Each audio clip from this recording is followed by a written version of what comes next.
है कि मैं आज इस वुमेन्स डे पे औरतों के बारे में बस एक ही बात कहना चाहती हूँ, जिस पर मैं ज्यादा फोकस कर रही हूँ आजकल। वो ये है कि जो एक औरत है वो अपनी पहचान खो जाती है, वो अपनी इंडिविजुअलिटी को खो देती है।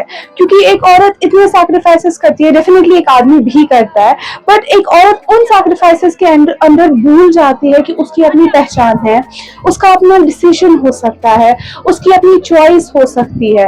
और बार बार वो दूसरों के डिसीजन में हाँ में हाँ मिलाती है और उसको लगता है कि उसकी आवाज इतनी इंपॉर्टेंट नहीं है, उसका पॉइंट ऑफ व्यू इतना इंपॉर्टेंट नहीं है। और सबसे बड़ी चीज जो उसकी इंडिविजुअलिटी है वो उसको खो देती है। उसको लगता है कि मेरे चुप करने की वजह से शायद घर में शांति रहेगी, बट एक्चुअली उसके चुप करने की वजह से उसके अंदर जो शोर पनपता है ना, वो अल्टीमेटली बहुत सालों के बाद निकल जाता है। वो कहीं ना कहीं उसके बच्चों पे निकल जाता है, कहीं ना कहीं उसकी खुद की हेल्थ उससे खराब हो जाती है, और सबसे बड़ी चीज जो है जो उसका मेंटल पीस होता है।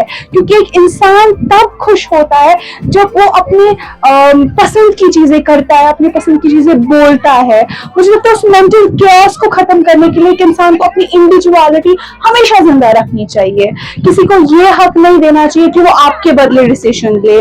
कोई आपको गाइड करेगा, that is a very good thing, लेकिन आपके बदले कोई डिसीजन लेगा और उसको केयर का नाम देगा और आप उस केयर की आदी हो जाएंगी। वो केयर नहीं है, वो बेसिकली एक जहर है। जो मुझे लगता है इस वुमेन्स डे पे हम बाकियों को ना समझाए, हम खुद को समझाए कि हमें हमारी पहचान खोनी नहीं है, हमें हमारी freedom of speech, freedom of thought को खोना नहीं है।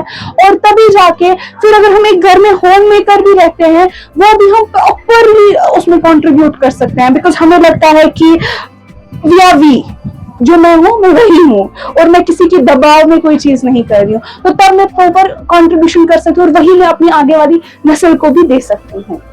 डेफिनेटली जैसा कि आपने बोला कि बहुत सारी चीजों से बच्चियां जो है वो गुजरती हैं। मेंटल स्ट्रेस तो बहुत ज्यादा होता है क्योंकि घर का बहुत प्रेशर होता है। उनकी केयर के लिए घर वाले उनको बहुत सारे डिसीजंस को लेने में प्रेशराइज करते हैं कभी कभी।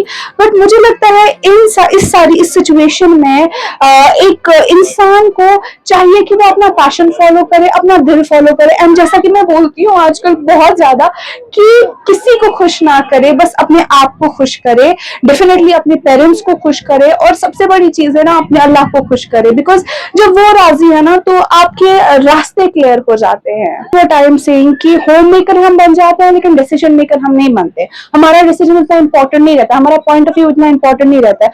और ये शुरू होता है तब से जब से हम अपनी इंडिविजुअलिटी खोते हैं। हम दूसरों को ये बताते हैं कि हाँ जी तुम मेरे बदले डिसीजन ले सकते हो, मेरा इंपॉर्टेंस नहीं है उतना लाइफ में, मैं तो बस बर्तन धोने के लिए हूँ, या मैं तो फिर कुछ कोई और काम करने के लिए हूँ।